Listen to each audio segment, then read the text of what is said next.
Welcome back to the Total Focus Podcast. I'm your host, Paul. Our special guest this week is Victoria Ming. She is the former Ms.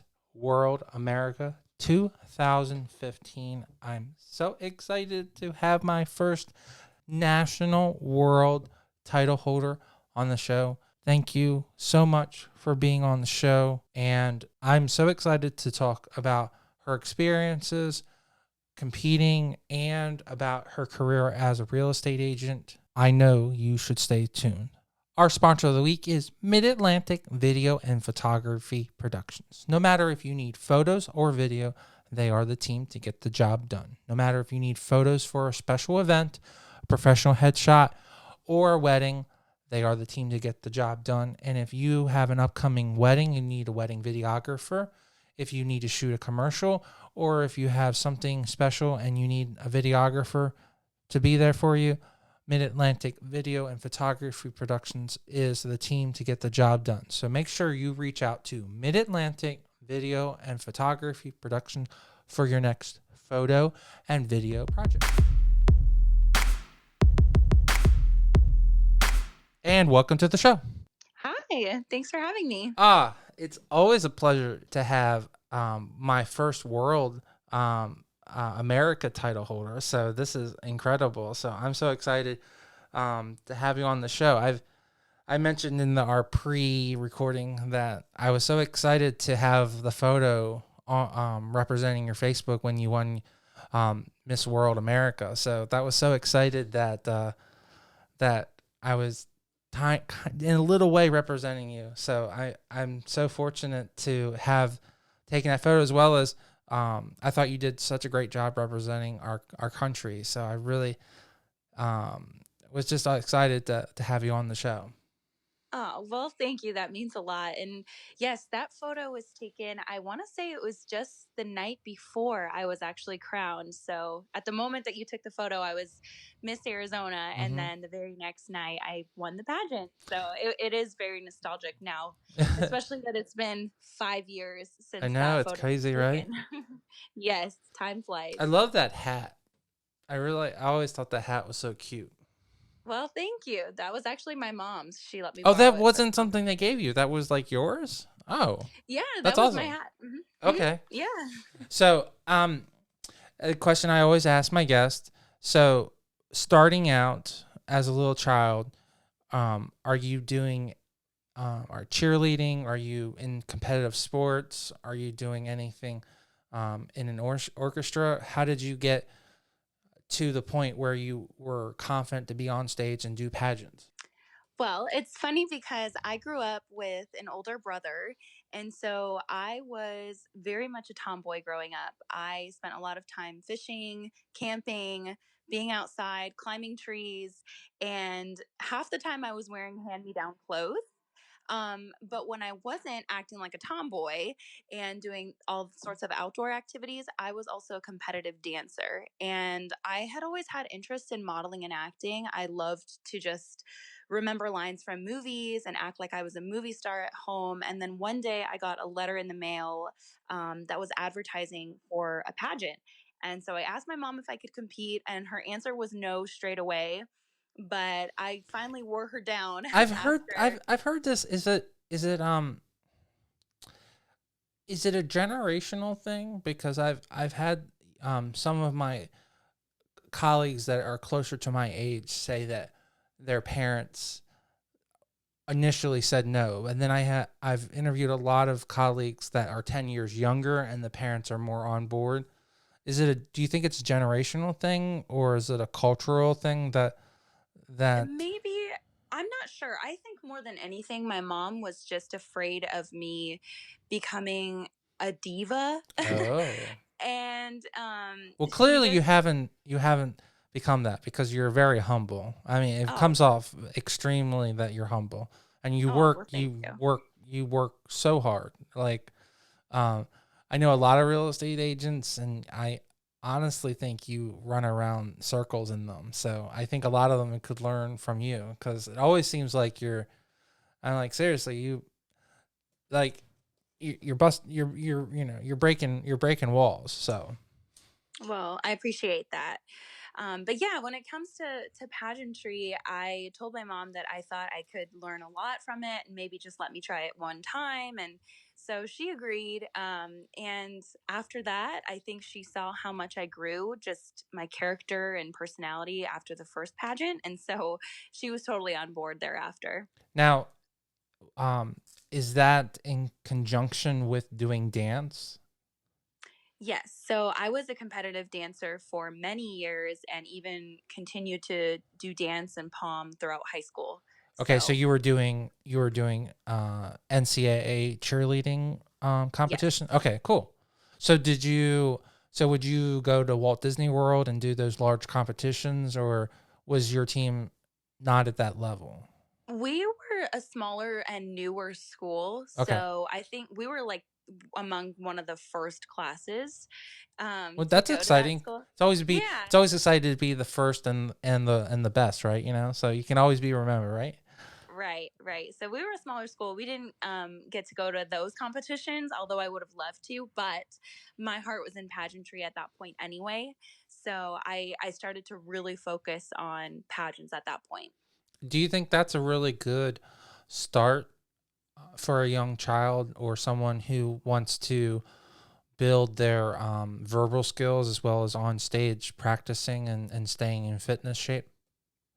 Definitely. I think that there's so much to be learned from pageantry, and public speaking is one of the many things that I have carried with me into my professional career that I'm so thankful for. And I credit that all to pageantry. So, yes, if for nothing else, just the experience of getting yourself out of your comfort zone and having to speak to strangers constantly is so worth it.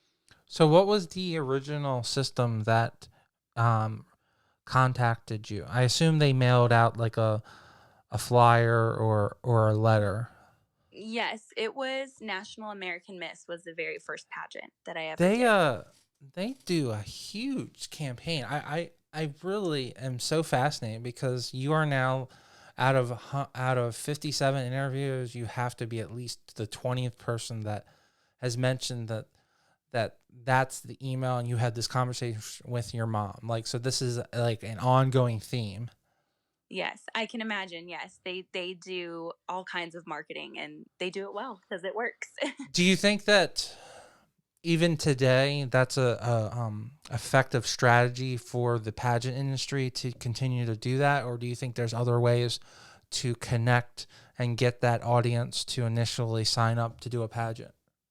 I think online is probably better to reach younger generations now, just because of the fact that we have little girls who are between the ages of 10 and 12 who already have cell phones, of course with parental consent and getting their parents on board. I think as a first touch point, reaching the kids online would be a great way to touch base. And then yes, of course, the postcards still work because especially for those younger girls who don't have phones yet, the moms will still pick up the postcards. And if they love the idea of putting their daughter in a pageant, I think it'll still work. So, how did you do in your first pageant?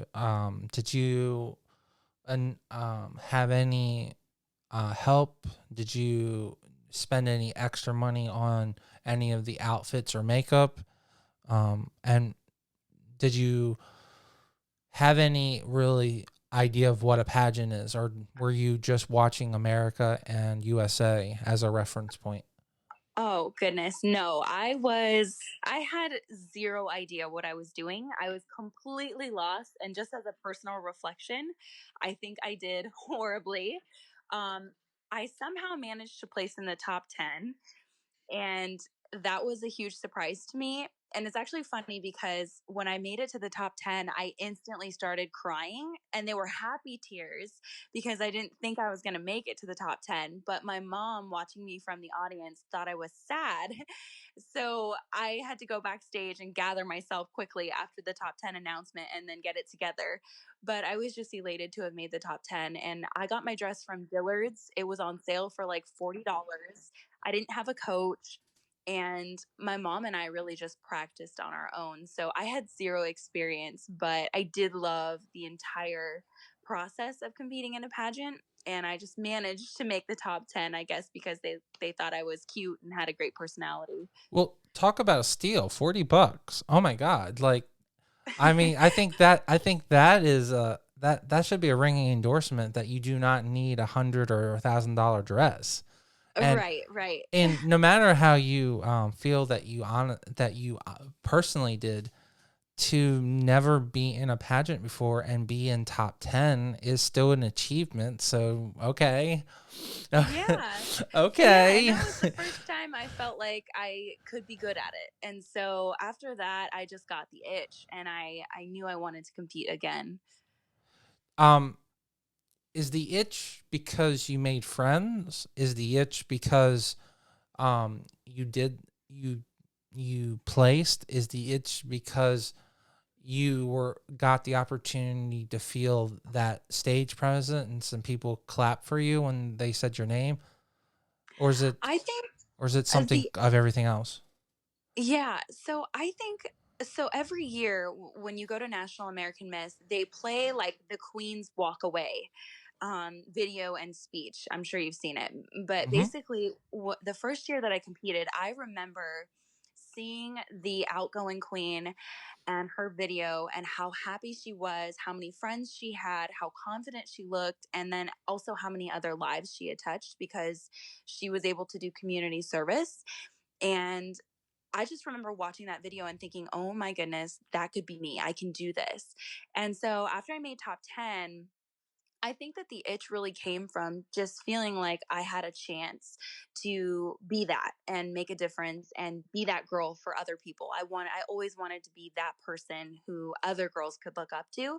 And so I think that's what kept me coming back. Yes, I made lots of friends, and I have so many pageant friends that I still keep in touch with to this day, but more than anything it was about the bigger purpose of being able to be that person that other girls looked up to. Is it at that point where it's like like I could be an inspiration to other people then? Oh yeah, I think so. Even when I was young, I knew I wanted to just make a difference, and I didn't really know how or in what way, but I just knew that there was something in me that wanted to be a role model for other girls. Well, I mean, you could kind of say that being a real estate agent is really giving you an opportunity to still pursue that, making a difference, because the way that I see you promoting yourself is always trying to promote first time home buyers. And I personally know as a photographer working with real estate agents, when you buy your first house, it really does change your life because you're motivated to get in a higher pay bracket and just start a family. And most people do. So it sounds like you're still pursuing that. Am I wrong, or am I overshooting that whole philosophy? Oh no, you're absolutely right. That is exactly my mission. Even as a realtor, now I just see my mission in a different way, but it's still the overall same mission. I want to be that person that people look to and can ask for advice, or I want to be the person who's educating, a girl who doesn't think she even has a chance of buying a home, and give her all of the tools she needs to make it happen. So yeah, I mean, I'm not wearing a crown anymore and I don't have a title, but being a realtor still gives me the platform, and thankfully I've made so many friends throughout pageantry who now are my clients in real estate. So it's a different platform, but it's still the same opportunity to impact people's lives. So I assume that this is all during your teen years. You said you started in your high school. So how many years did you do teen with Junior Miss? So I actually competed in National American Miss. I want to say I did it twice.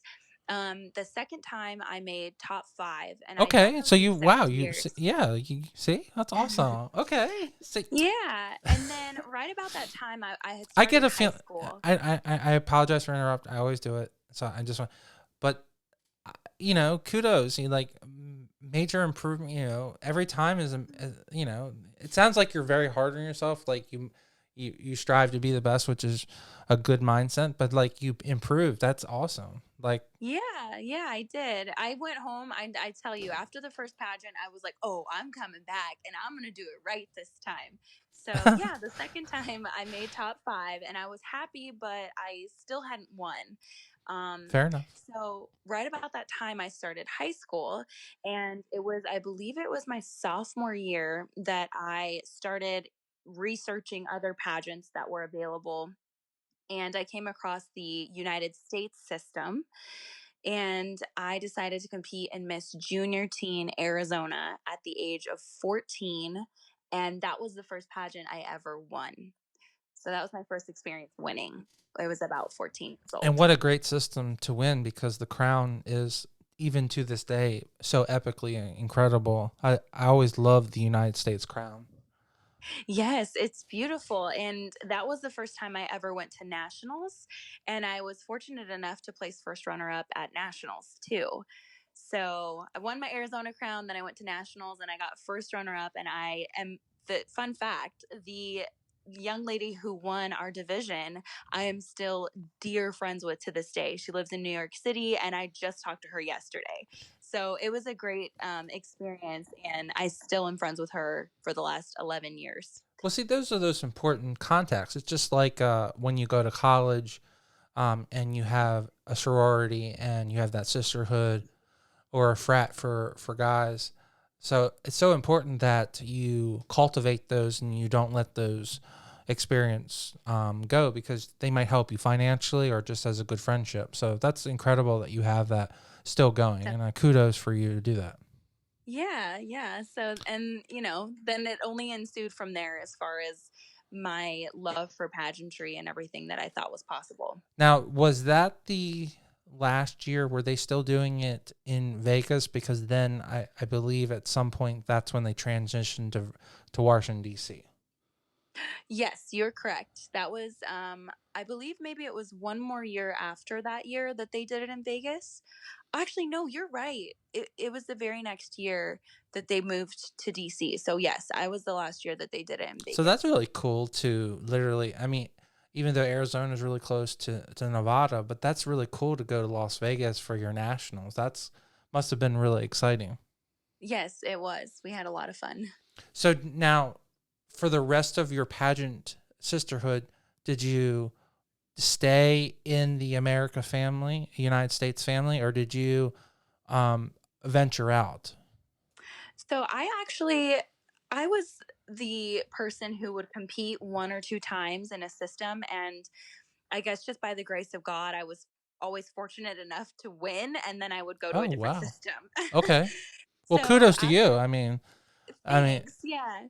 So after I won United States, Arizona, United States, I finished out high school and focused on my studies because that was always really important to my family. So after my first pageant and giving up my title, my mom and dad were adamant about me getting into good schools. So I focused on my studies, and I knew I wanted to compete in Arizona, USA, but I wasn't old enough to be in the Miss division. And I kind of wanted to skip over the teen division and just go straight to Miss because I just felt ready. I don't blame So you. I mean, it's like I'm ready to have my full license. Can I just have can I go to the long card and not the, up and down, yes, of course. yeah, so yeah, I sometimes it's ready, you're ready to sit at the big boy table. So Right.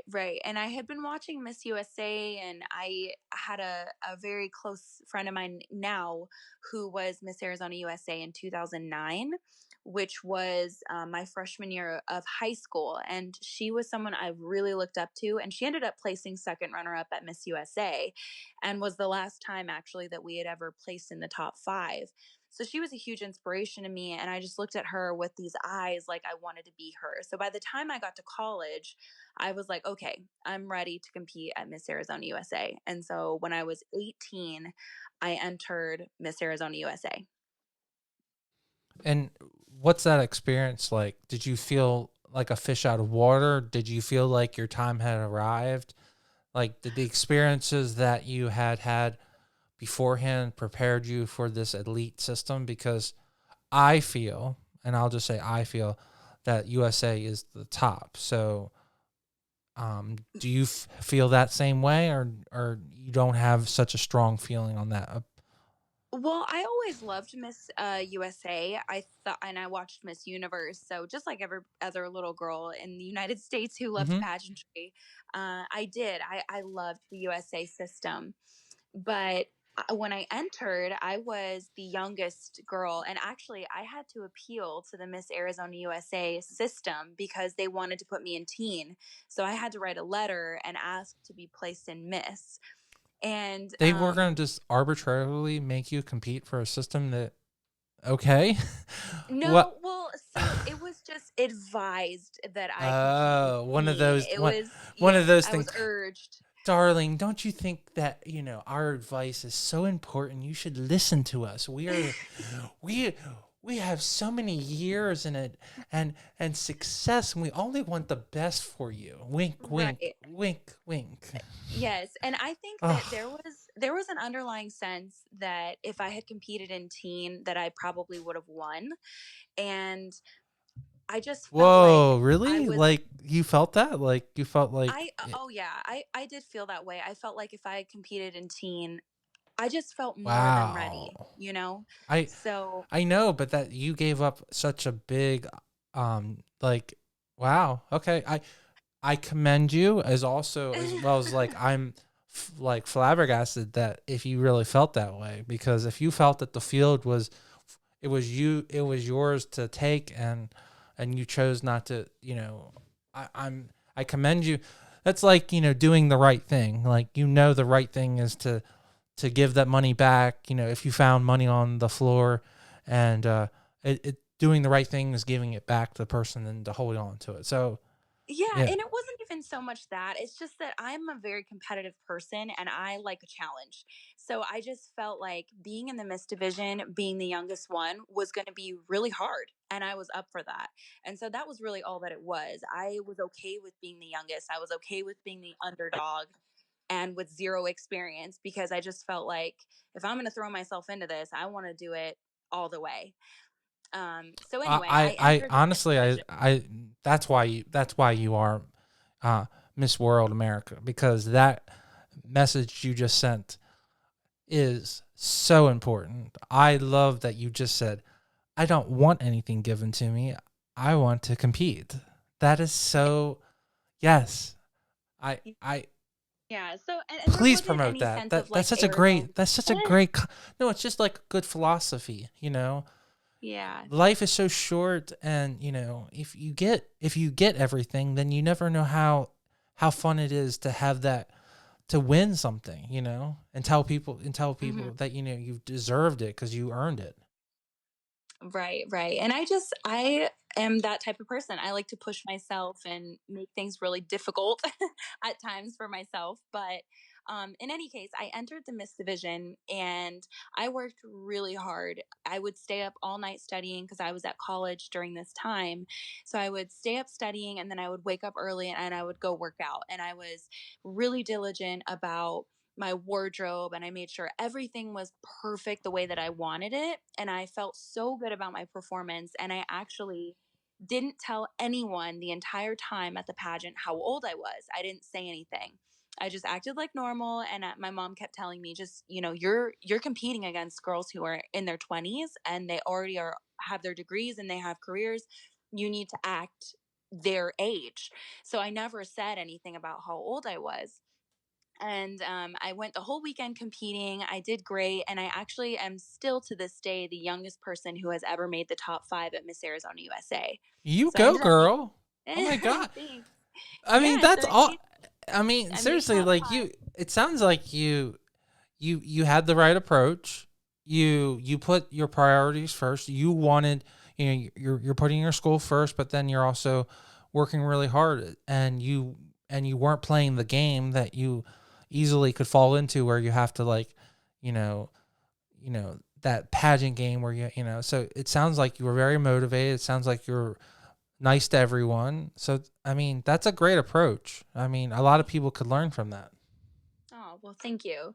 And so yeah, I walked away from that pageant really proud. And that year was the year that Jordan Wessel won Miss Arizona USA, and she was an amazing Miss Arizona USA. She totally deserved it, and I was so happy for her. And actually, almost everybody in the top five that year had later gone on to become Miss Arizona USA. I think it was me and one other person who didn't. Um, but the next year, I was in my I was actually wrapping up my sophomore year. I had just turned 19 at that point, and I was approached by my old director from Miss Arizona United States, and she asked me if I had ever considered doing Miss World. And I said, "What?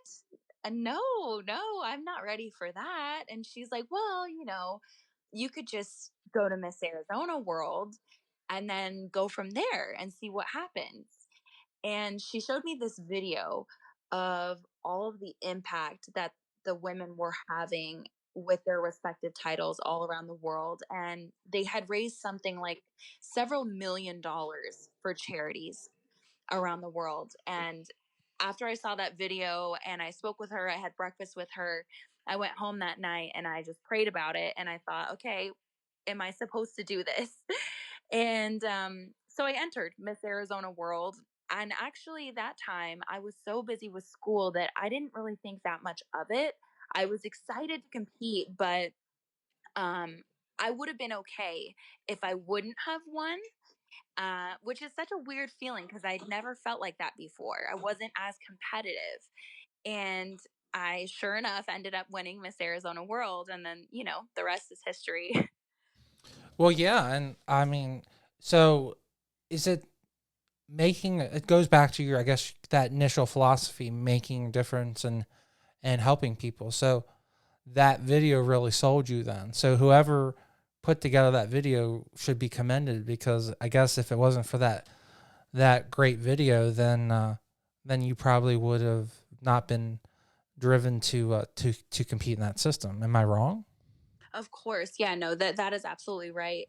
I I have always had a passion for giving back, and through pageantry it's really ignited that in me. And so when I saw that video of Beauty with a Purpose and all of the different missions that the title holders around the world had done, I was just hooked and I wanted to be a part of that. So, and I love the Miss World organization's Beauty with a Purpose mantra. I think it just takes pageantry to the next level.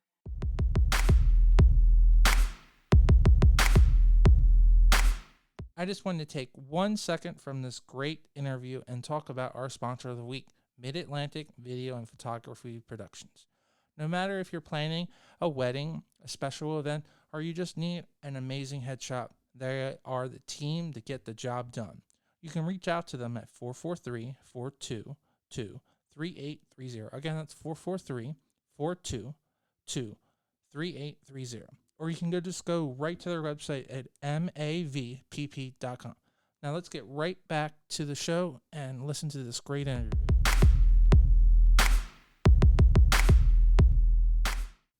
Okay, so you've won Arizona World, and this is the first year that the United States had this partnership, and which is really cool. So you get to have this kind of like sisterhood with the United States. Mm-hmm. Did you feel a lot of pressure because whoever would win would also represent two systems for a little bit? And what was your overall? I personally, whoever designed the sashes for that particular year for the World America system, the sashes are just incredible, and the state level crown is great, but I mean your national crown, it's phenomenal. I hope you pull it out or you have it on display because it's so beautiful. Thank you. And it is. It is just so eye catching. And it is in a little curio cabinet that I have on display. But yeah, I had a great time at Miss World America, and it was just the most magical experience. Is it? how do you describe representing an entire country? Like, do you go in um understanding that you represent a state, and I mean most people don't even win a state competition if they're pageant, they do it for fun, and you're sitting there with a state title, and then you win a national title. um is there any difference in that? Do you feel more pressure or initiative to speak out on certain issues, or to show America in a good light? Do you feel pressure? You always have to say the right thing and do the right thing. Um, um, how did that year of unfold for you? Well, with regard to the pressure, I kind of knew that that was going to be the case. So I was prepared for it. Um, Thankfully, I had such a great support system back in Arizona. I had so many people who were cheering for me. So I never felt that pressure going into nationals. In fact, I was very calm and I was feeling really ready. But as soon as I did win Miss World America, there was quickly a change in my entire life. And there was pressure right away. I remember as soon as I won, I did my very first interview still on the stage. And then they ushered me off the stage into a limo. I got in a limo. I went straight up with my own security detail through the hotel. I had my passport verified. I had my bags packed and a first class ticket booked the very next morning for my next appearance. And so it was drastic. My life went from this little college girl who just wanted to compete in pageants and make a difference to now I have this national platform and I'm headed for Miss World. So it was a very fast shock to me, but I knew that I had my country behind me, and that kept me humble and kept me going. Even when things did get hard, when it was tough to be away from family, when I was under 20 years old traveling the world, it was a lot. But those core values that I had and the support system I had made it all worth it and much easier for me. Do you feel that you would have the same amount of stress that you had even if you won Miss Universe?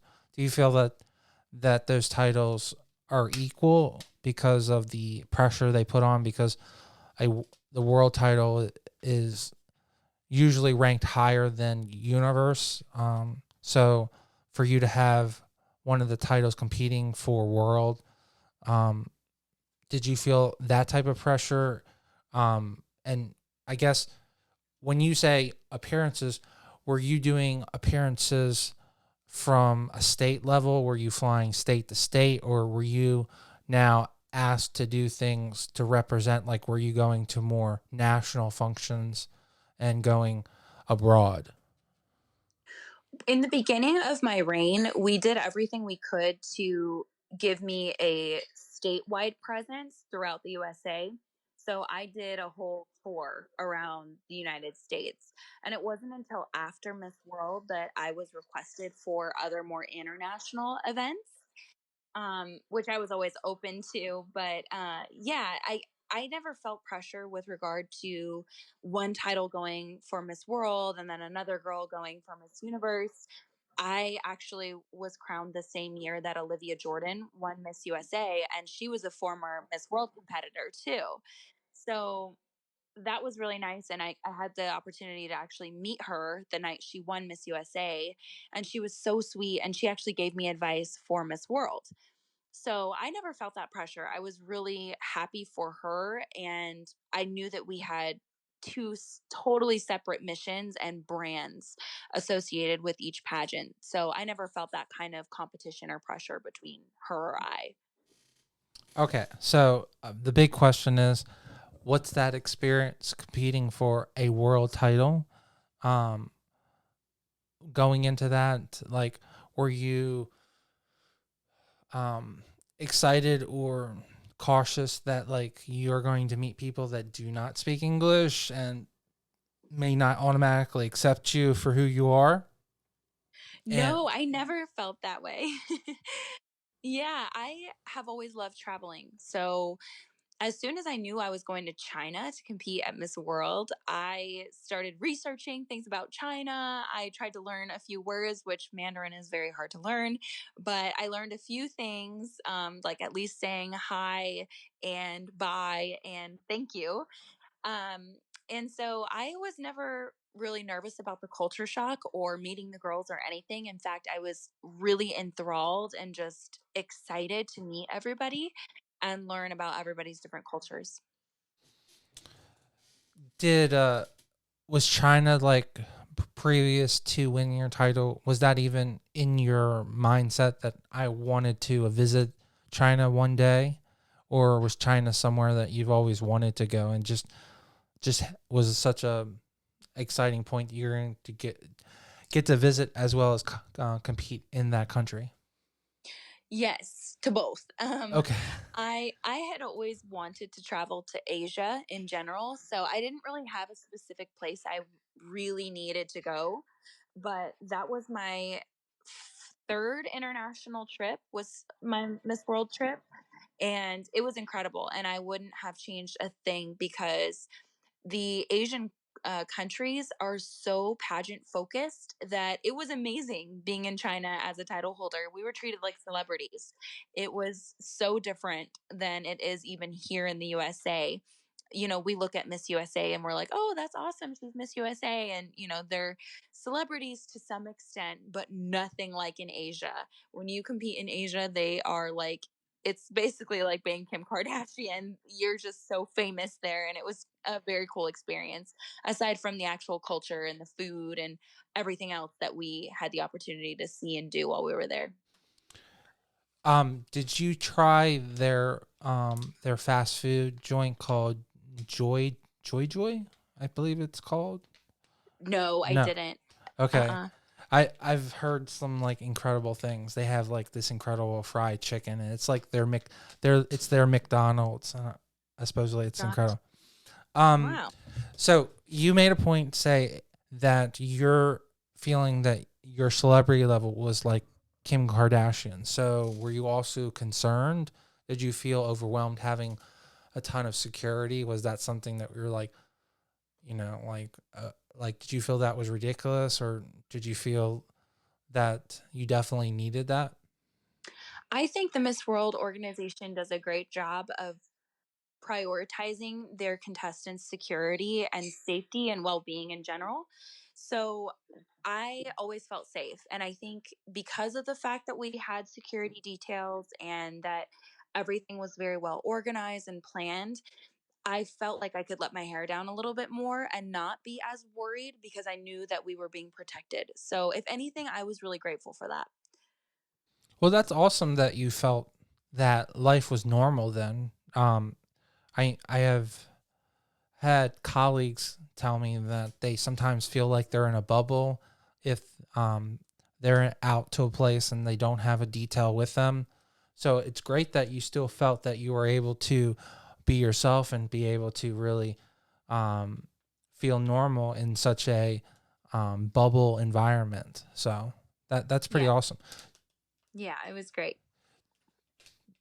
Did you I mean, were you looking forward to being a celebrity? Did you like the idea of that you were being represented like a celebrity, or do you like the way that pageantry is represented in the United States, where it's a pseudo, like it's a pseudo celebrity. You are a celebrity, but you also can go grocery shopping and people aren't going to swarm you. So I that answer is kind of twofold. I think that all of us would be lying if we didn't say that in some way we do want to know what it feels like to be a celebrity at least for a day. So I got to experience that and it was awesome. But I will say that having people take pictures of you in the elevator while you're not looking is a weird feeling that I Wow, that's never so or creepy. Ugh. right? It's different. And so we would have people taking photos of us while we were eating, while we were in the elevator, like you would be so shocked at the amount of ugly faces that you make throughout the day if you knew that people were taking pictures of you. So it was cool for many reasons, but I also got home and I was so thankful to just throw my hair in a bun and not wear makeup and just be myself. So while I loved the experience while we were there, I do very much love my life and I enjoy being a normal human that can go grocery shopping. And I give it up to all the celebrities here in the USA who are constantly bombarded because I honestly don't know if I could handle that all the time. So you're not necessarily someone that would want to be in full makeup all the time and deal with that. That's not your cup of tea then. Oh no, I'm talking to you right now in a tie-dye t-shirt with no makeup on. Well, see, that's one of the things I personally like about the way I do my podcast, because I don't think it's necessarily to your voice and your mission can easily be accomplished by we don't need a video. I think that by hearing your voice and hearing your mission is good enough. That's why, when you initially said to me, "Are we going to do video?" I'm like, "No, of course not. You can just, if you want to do it in your jammies, you can do it in your jammies." So it's all. Yeah, I like to keep it real around here. Oh yeah, of course.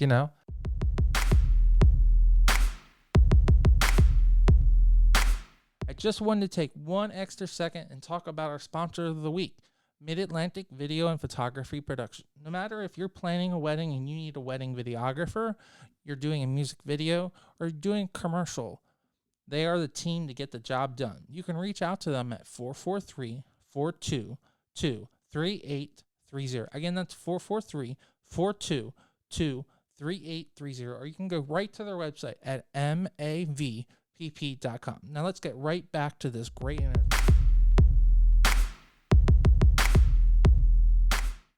I just want to say I really do appreciate you representing our country so elegantly. I know the pressures that, as you said, and just working with other pageant title holders, I know the pressures being a state title holder. So I really appreciate you making us look good, because I know a lot of countries look weird upon America.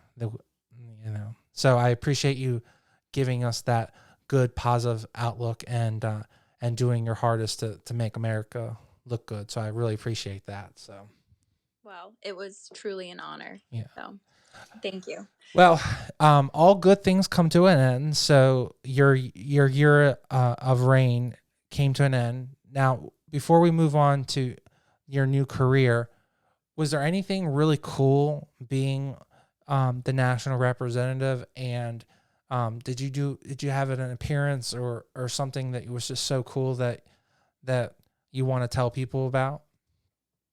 Sure. I have many memorable events from that year, but one that sticks out to me is, so all of my volunteer work was based on solving hunger in America and bringing to light the fact that even though we're a very rich country, we have a lot of people who live in poverty and can't afford meals.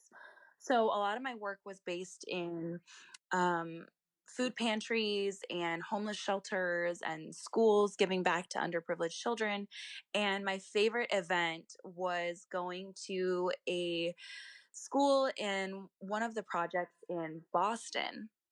And I was dressed in my regular, pageant attire, which is a dress and heels and crown and sash and full makeup.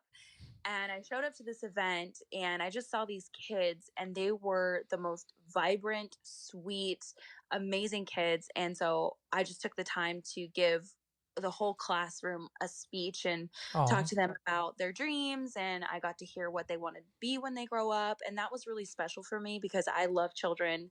And I just, remember looking at their faces and thinking, these little kids could do anything. They could be anything, and I just want them to know that. And then at the end of the day, we did like a big group hug. This was, of course, before COVID, and so all the kids came and like ran and gave me a big hug, and that was probably the most special moment of my whole reign. Was just seeing all these little kids and how fired up they were about going to school and what they wanted to be, and it was really fun.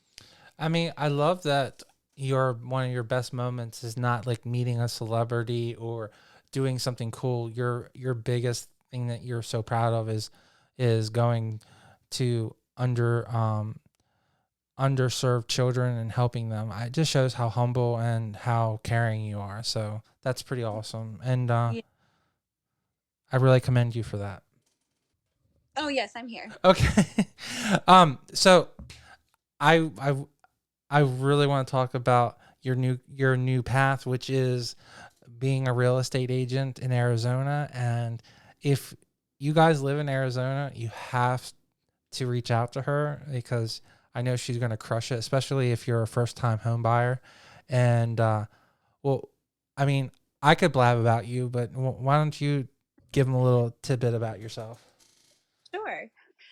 So I am a residential realtor and I serve all of the metropolitan Phoenix, Scottsdale, even West Valley area.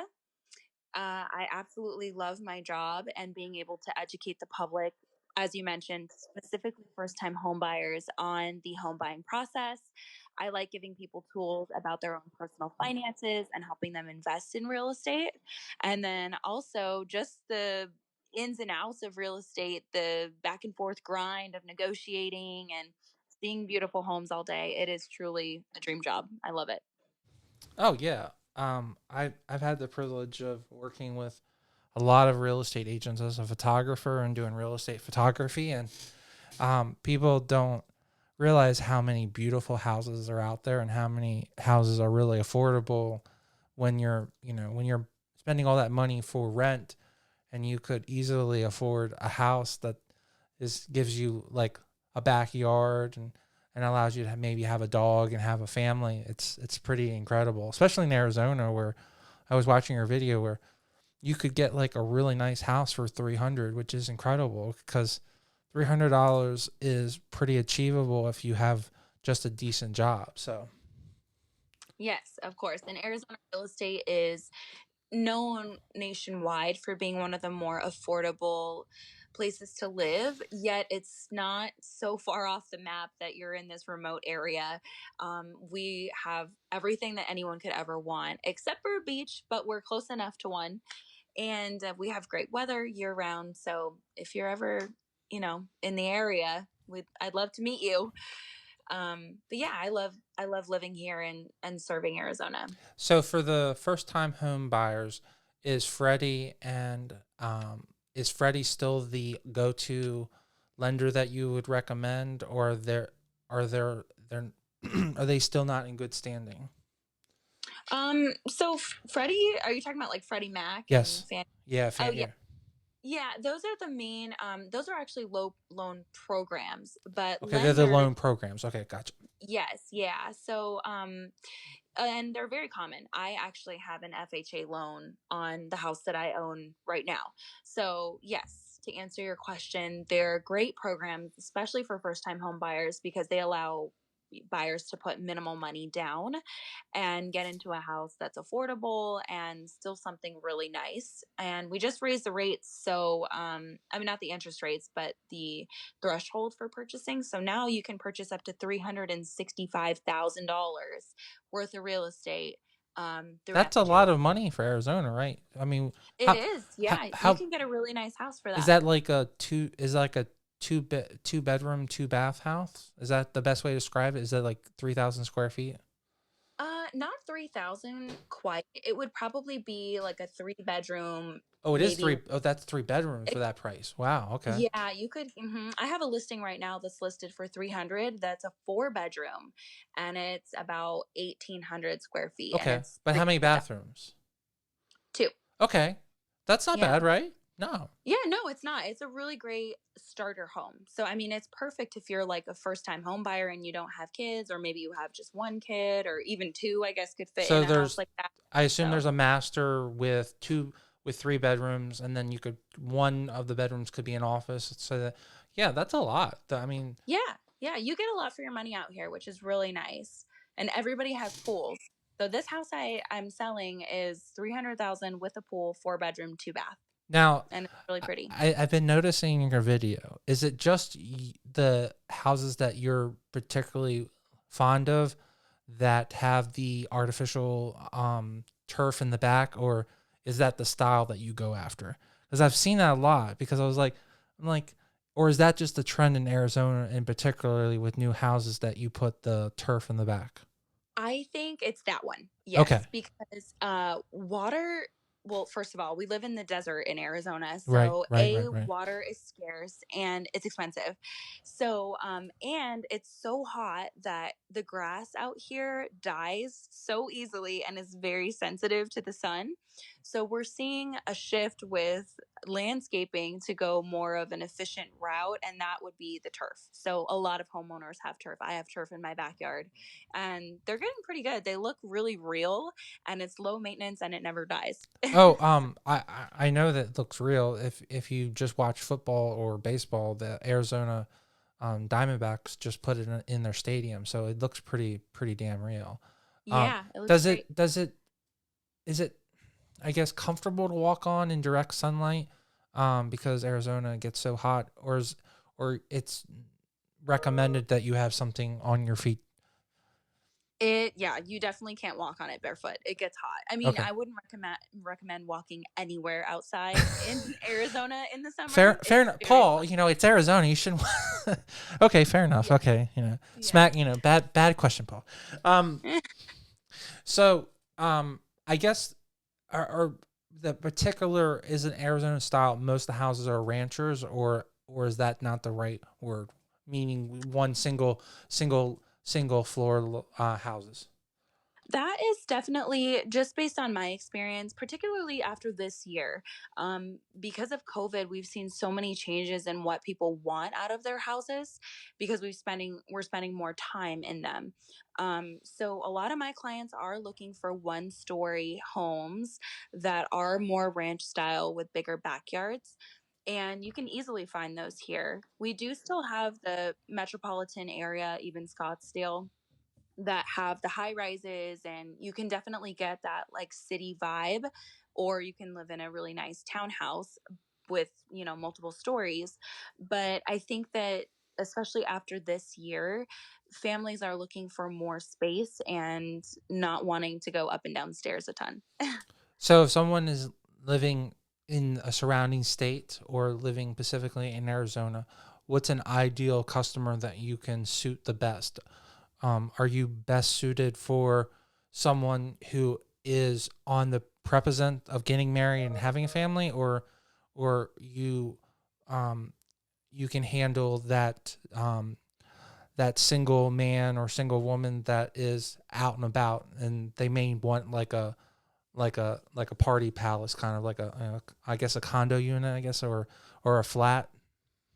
So because the Phoenix metropolitan area is so spread out, and there's you drive everywhere, it's not like a major city, it is really easy to service everybody. Okay. And I definitely take pride in being able to list $1 million house, which I've done, and Wow, also that's awesome. cater to first time home buyers. So I'm here for anybody. If you're a 55 plus resident who's looking for a retirement community, I can help you. If you're a first time home buyer, I can help you. If you're a seasoned investor who knows what they want to net year over year, in profit, I can help you. So there's not really, it used to be where you would have like a niche that you would serve. And for me, I'm the type of realtor who wants to be able to help everybody. And I think it's important that I mention that too, because we as realtors are legally supposed to be representing everybody. It's fair housing laws. So any realtor that has like a specific niche, that could be great, but I serve everybody. No, I understand that, but like uh, uh some pitchers have a specialty. They can throw a curveball or a fastball or a change up. So it's good that you are knowledgeable on so many areas. Uh, is Arizona very affluent when it comes to the retirement community, or is it more affluent for the family, or to the single 40 demographic? I would say as time has gone on, we're getting a lot more of the younger, more affluent millennial community, but we do still have heavy influence. You know, when people retire, they either go to Florida or they go to Arizona. Gotcha. So we do still have a lot of retirement communities here, and a lot of those folks do have what generational wealth or their own wealth that they've built. But we're also seeing, as we get more tech companies here, especially, that we are getting newer, more affluent, younger families here. So it's a good mix for sure. So you specifically brought up investing. I'm always Mhm. curious about that. I've done very well with my investing, so I have some capital money to invest. So for my Mhm. friends that have the same situation, what's the market like that? So to buy a house in cash or for a small amount, and pay for it, the rest of it in cash, and then have renters, either owning it in state or owning it out of state, and then having someone manage it. What's the current market like that? Are in that? Can you speak knowledgeable on that behalf? Oh, yeah, of course. I think it really depends on what, as an investor, what your end strategy would be. Like, do you want to have long term rental properties and be willing to handle tenants? Or are you more someone that wants to get in, fix it up, and make And flip quick it. money and then move on to the next project? So it's really about your intention. I'm the type of person that doesn't particularly like to handle property management as an investor or be a landlord for tenants. Um, my parents did that. When I was a kid, they had several rental properties, and I saw houses get destroyed, unfortunately, by tenants. So they were really big into fix and flips, which is now what myself and my husband do too. Or we buy homes that are new builds, live in them for a little bit, and then flip them after a few years. And that's what we plan to do with the house that we're in. So it really just depends. And there is a market for both here in Arizona. But that's the first question I ask is like, what's your intention with the property? Because that makes a huge difference. Is the buy and flip market predominantly better, or holding it um, for investment, renting it out, and then flipping it in 20 years? What's your honest opinion on Arizona right now? Are both basically even, or is one doing better than the other? I would say right now, if you have property in Arizona, the thing to do is sell it. Um, Okay. we're in such a strong seller's market right now. I'm actually working with several sellers who had tenants in properties, and now they see how high the market is and they're selling. So they've had to let their tenants know that they want to sell the house and tenants are moving out. So, yeah, if I had investment properties right now, I would be selling them. It's a great time to do that sort of transaction as opposed to holding. And in the surrounding area that you're in, um, are there any government bases? Is there an Air Force base, naval base? Well, of course, there's not a naval base. Duh. Um, um, um, Yes, we have but I'm air. sorry. So yeah, I was yeah. So yes. So that because that for someone who wants to have rentals, government employees are always really good people to go after. Is what I'm trying to seek at. So Yeah, and same thing with universities. I would say like if you do want to have tenants in your house, maybe buy a house that's one relatively close to a university because those you can always guarantee are going to get rented out. That's always a safe bet. But yeah, also by the Air Force Base, we have Luke Air Force Base, actually about 15 minutes away from where I live, and okay. that's a great area to have a rental property as well. And is that base doing well? Have they gotten influence? I don't know that much about that base. So is that base tend to have influx of new recruits on a regular basis? I couldn't tell you that. I'm not too sure about that Gotcha. specifically, but yeah, I mean they're constantly flying over, so sounds like they're doing things in there. They keep on shaking my house, Paul. So they. Yeah. Well, I'm really excited for you. It sounds like you're going to have a phenomenal career. as a real estate agent. And as I already mentioned, I was so excited to have that photo, and I'm so excited that I was finally able to have you on my show. And I really appreciate you taking your time. I asked you for an hour of your time, and I don't want to hold you any longer. So thank you so much. Thank you. Yeah. I appreciate this so much, and I can't wait to hopefully work with you Oh, again. yes. I mean, yeah, COVID is definitely, I would have said before that I definitely enjoy being an introvert, but I will definitely appreciate wanting to be outside the house as soon as there's a vaccine in my arm. So I Right. really pray that you get your vaccine shot very soon. And and when I'm out to Arizona, I would really love to Definitely work let with me you. know. Yes, Yeah, yes. let me know. Victoria, thank you so much. It's always so exciting for me to interview incredible, outstanding human beings like yourself. You've achieved so much in such a short amount of time. Your knowledge is so beneficial for other people that want to achieve the same goals that you have.